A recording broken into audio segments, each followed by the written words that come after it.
Welcome to மோஷேஸ் கில்லாடி kitchen. எப்பையும் ஒரே மாதிரி ஸ்டைலில் லெமன் ரைஸ் செய்கிறீங்கன்னா ஒரு முறை நான் சொல்கிற மாதிரி செஞ்சு பாருங்கள். டேஸ்ட்டு ரொம்ப சூப்பராக இருக்குங்க. லஞ்ச் பாக்ஸில் கொடுத்து விட்டிங்கன்னா ஒரு பருக்கு கூட மிச்சம் வைக்காமல் சாப்பிட்டு வந்துடுவாங்க. இப்போ இந்த டேஸ்டியான லெமன் ரைஸ் எப்படி பண்ணலாங்கிறத பார்க்கலாம். நான் இன்றைக்கி ஒரு பெரிய எலுமிச்சை பழம் எடுத்திருக்கேன். இதை கட் பண்ணி இதுலேருந்து நம்ம ஜூஸ் எடுத்துக்கலாங்க. நான் 4 கப் அளவுக்கு சாதம் எடுத்துருக்கிறதுனால இந்த சைஸில் ஒரு லெமன் எடுத்திருக்கேன். நீங்கள் சாதம் குறைவாக எடுக்கிறீங்கன்னா சின்ன சைஸில் லெமன் எடுத்துக்கோங்க, கரெக்டாக இருக்கும். இப்போ நம்ம லெமன் ஜூஸ் எடுத்ததுக்கப்புறம் இதில் உப்பு சேர்த்துக்கலாம். நான் 1 டீஸ்பூன் போல் உப்பு சேர்த்துக்கிறேன்.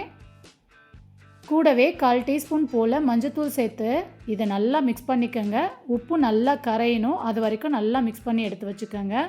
உப்பு கரைஞ்சதுக்கப்புறம் இதை தனியாக எடுத்து வச்சுருங்க. இப்போ நம்ம மசாலா ரெடி பண்ணிக்கலாம். அதுக்கு ஒரு மிக்ஸி ஜாரில் 1 டேபிள் ஸ்பூன் அளவுக்கு ஃப்ரெஷ்ஷாக துருவின தேங்காய் துருவல் சேர்த்துக்கோங்க. கூடவே ஒரு சின்ன துண்டளவுக்கு இஞ்சி, ஒரே ஒரு பச்சை மிளகாயை இந்த மாதிரி உடச்சி சேர்த்துக்கோங்க. ஒரு கொத்து கறிவேப்பிலை, கொஞ்சமாக கொத்தமல்லி இலை சேர்த்துக்கோங்க. கொத்தமல்லியோட ஃப்ளேவர் ரொம்ப பிடிக்கும்னா கூடுதலாக கூட நீங்கள் சேர்த்துக்கலாங்க. தண்ணி எதுவுமே சேர்க்காமல் இந்த மாதிரி நல்லா கொரன்னு அரைச்சி எடுத்துக்கோங்க. ஒரு சொட்டு கூட தண்ணி சேர்க்கக்கூடாதுங்க. தண்ணி சேர்க்காமல் இந்த மாதிரி கொரப்பாக அரைச்சி எடுத்து வச்சுருங்க. அடுத்து கடாயில் 3 டேபிள் ஸ்பூன் அளவுக்கு எண்ணெய் சேர்த்துக்கோங்க. எண்ணெய் நல்லா சூடானதும் 1 டீஸ்பூன் அளவுக்கு கடுகு சேர்த்துக்கோங்க. இப்போ இதில் 2 டேபிள் ஸ்பூன் அளவுக்கு உளுத்தம்பருப்பு, 2 டேபிள் ஸ்பூன் அளவுக்கு கடலைப்பருப்பு சேர்த்துக்கலாம்.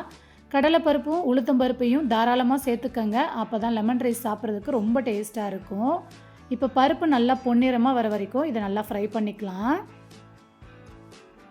இப்போ பாருங்கள், பருப்பெல்லாம் நல்லா கலர் மாதிரி வந்துடுச்சு. இதில் 2 டேபிள் ஸ்பூன் அளவுக்கு வறுத்த வேர்க்கடலை, 2 வரமிளகாயை இந்த மாதிரி சின்னதாக கிள்ளி சேர்த்துக்கோங்க. ஒரு பச்சை மிளகாயை உடச்சி சேர்த்துக்கோங்க.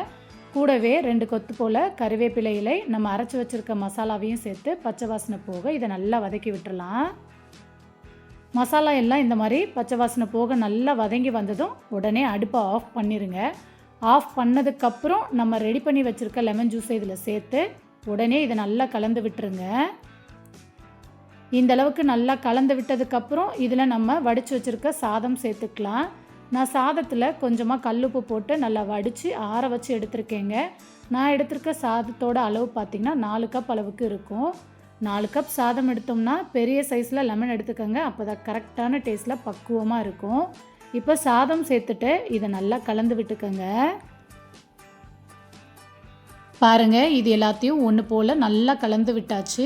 அவ்வளோதாங்க, சூப்பரான டேஸ்ட்டில் அட்டகாசமான மசாலா லெமன் ரைஸ் அருமையாக ரெடி ஆயிடுச்சு.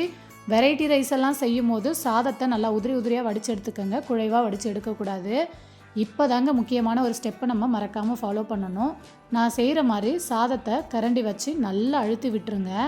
இந்த மாதிரி நல்லா அழுத்தி விட்டுட்டு மூடி போட்டு ஒரு 5 நிமிஷம் அப்படியே தம்மில் விட்டுருங்க. 5 நிமிஷம் கழித்து ஓப்பன் பண்ணிங்கன்னா அந்த லெமன் சாரெல்லாம் சாதத்தில் நல்லா இறங்கி சாப்பிட்றதுக்கு அவ்வளோ சூப்பராக இருக்குங்க. இதுக்கு பெருசாக எந்த விதமான சைட் டிஷ்ஷும் தேவையில்லைங்க. உருளைக்கிழங்கு ஃப்ரை வச்சு சாப்பிட்டிங்கன்னா வேறு லெவலில் இருக்கும். கண்டிப்பாக ட்ரை பண்ணி பாருங்கள். இதை உருளைக்கிழங்கோடு வச்சு சாப்பிடும் போது வேறு லெவலில் இருக்கும். ஒரே மாதிரி லெமன் ரைஸ் செய்யாமல் கொஞ்சம் வித்தியாசமாக இது போல் ட்ரை பண்ணி பார்த்துட்டு எப்படி வந்துருந்துச்சுன்னு மறக்காமல் உங்கள் ஃபீட்பேக்கை கமெண்ட்டில் சொல்லுங்கள். ரெசிபி பிடிச்சிருந்தால் லைக் பண்ணுங்கள். மறக்காமல் நம்ம சேனலையும் சப்ஸ்கிரைப் பண்ணி வச்சுக்கோங்க ஃப்ரெண்ட்ஸ். பாய்.